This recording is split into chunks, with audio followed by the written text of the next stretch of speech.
அனைத்து உறவுகளுக்கும் வணக்கம்.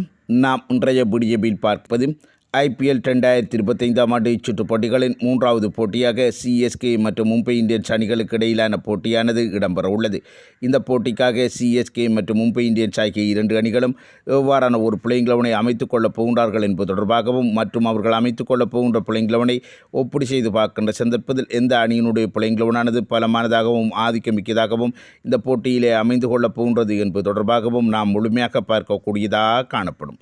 அதன் அடிப்படையில் பார்க்கின்ற சந்தர்ப்பத்தில் CSK அணியினுடைய தொடக்க வீரர்களாக கடந்த காலங்களைப் போன்று ருத்துராஜ் கெய்க்வாட், டெவான் கொன்பே ஆகிய இரண்டு வீரர்களையும் களமிறக்கிக் கொள்ளப் போகின்றார்கள். அவர்களுடைய பெறுவர்களும் கடந்த காலங்களிலே மிகச்சிறந்த முறையில் அமைந்திருப்பதன் அடிப்படையில் இந்த ஜோடியானது CSK அணிக்கு ஒரு பலமான ஒன்றாகவே காணப்பட்டது. மறுபக்கம் மும்பை இந்தியன்ஸ் அணியினை பார்க்கின்ற சந்தர்ப்பத்தில் அவர்கள் ரோஹித் சர்மா, ரியான் ரிக்கல்டன் ஆகிய இரண்டு வீரர்களை களமிறக்கிக் கொள்ளப் போகின்றார்கள். இதிலே ரோஹித் சர்மா அவர்கள் மிகச்சிறந்த பெறுவர்களை தொடர்ச்சியாக பெற்றுக் கொடுக்கின்ற வீரராகவும் தற்பொழுது மிகச்சிறந்த ஃபோமோடு காணப்பட்ட வீரராகவும் அமைந்திருப்பது மும்பை இந்தியன்ஸ் அணிக்கு ஒரு பலமான விடயமாகவும், அதே போன்று மற்றொரு தொடக்க வீரரான ரியான் ரிக்கல்டன் அவர்களும் சவுத் ஆப்பிரிக்கா அணிக்காக தொடக்க வீரராக களமிறங்கி சமீப காலத்திலே மிகச்சிறந்த பெறுவர்களை பெற்றுக் கொடுத்திருப்பதும் இந்த இடத்திலே என்னை பொறுத்தவரையில் மும்பை இந்தியன்ஸ் அணியினுடைய தொடக்க ஜோடியினையும் பலப்படுத்தியிருக்கின்றது. அதன் அடிப்படையில் பார்க்கின்ற சந்தர்ப்பத்தில் CSK மற்றும் மும்பை இந்தியன்ஸ் ஆகிய இரண்டு அணிகளுடைய தொடக்க ஜோடியும் என்னை பொறுத்தவரையில் கிட்டத்தட்ட ஒரு சமபலம் வாய்ந்த ஒன்றாகவே காணப்பட்டது. அதனை அடுத்து 3ஆம் இலக்க வீரராக மும்பை இந்தியன்ஸ் அணி சார்பாக திலக் வர்மா, CSK அணி சார்பாக ராகுல் திருப்பதி ஆகிய இரண்டு வீரர்கள் களமிறக்கிக் கொள்ளப்பட உள்ளார்கள். மிகச்சிறந்த வீரர்களாக இந்த இரண்டு வீரர்களும் காணப்பட்டாலும் இரண்டு வீரர்களை ஒப்பீடு செய்து பார்க்கின்ற சந்தர்ப்பத்தில் திலக் வர்மா அவர்களுடைய பெறுவர்கள் மிக உயர்வான இடத்தில் காணப்பட்டது. அதனை அடுத்து 4ஆம் இலக்க வீரராக CSK அணி சார்பாக தீபக் கூடா, அதே போன்று மும்பை இந்தியன்ஸ் அணி சார்பாக சூரியகுமார் யாதவ் அவர்கள் களமிறக்கிக் கொள்ளப்படுவார்கள். இந்த இடத்திலும் ஒப்பீடு செய்து பார்க்கின்ற சந்தர்ப்பத்தில் சூரியகுமார் யாதவ் அவர்களுடைய ஆதிக்கம் மிக உயர்வான ஒரு இடத்தில் காணப்பட்டது.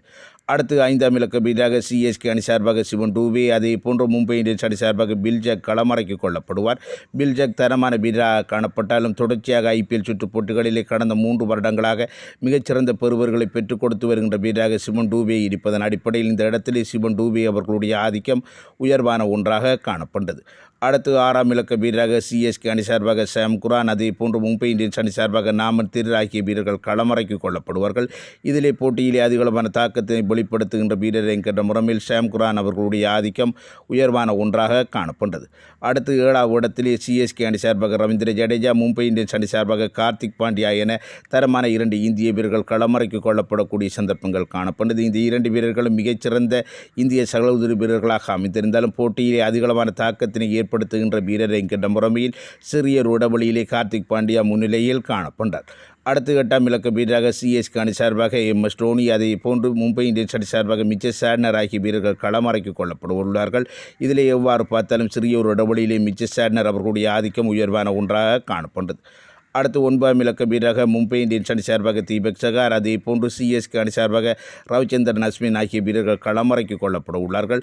இதிலே பார்க்கின்ற சந்தர்ப்பத்தில் இந்த இரண்டு வீரர்களும் தொடர்ச்சியான பெறுவர்களை வெளிப்படுத்தி வருகின்ற வீரர்கள் என்கின்ற முறைமையிலும் துடுப்பாட்டத் துறையிலும் பந்துவீச்சு துறையிலும் தங்களுடைய பங்களிப்பினை வெளிப்படுத்துகின்ற வீரர்கள் என்கின்ற முறைமையிலும் இந்த இடமானது ஒரு சமபலம் வாய்ந்த ஒரு இடமாகவே காணப்பட்டது.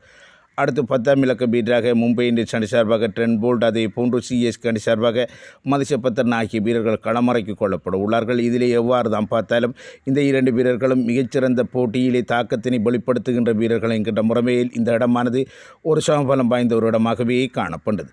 அடுத்து 11ஆம் இலக்க வீரராக CSK அணி சார்பாக கலில் அகமட் அல்லது நதன் எல்லிஸ் ஆகிய இரண்டு வீரர்கள் இந்த ஒரு வீரர் களமிறக்கிக் கொள்ளப்படக்கூடிய சந்தர்ப்பமும் மும்பை இந்தியன்ஸ் அணி சார்பாக இந்த இடத்திலே சத்யநாராயண ராஜு அல்லது அர்ஜுன் டெண்டுல்கர் ஆகிய இரண்டு வீரர்கள் இந்த ஒரு வீரர் களமிறக்கிக் கொள்ளப்படக்கூடிய சந்தர்ப்பங்கள் காணப்பட்டது. இதன் அடிப்படையில் பார்க்கின்ற சந்தர்ப்பத்தில் இந்த இடத்திலே CSK அணியினுடைய வீரர்கள் சிறிய ஒரு இடைவெளியிலே முன்னிலையில் காணப்பட்டார்கள்.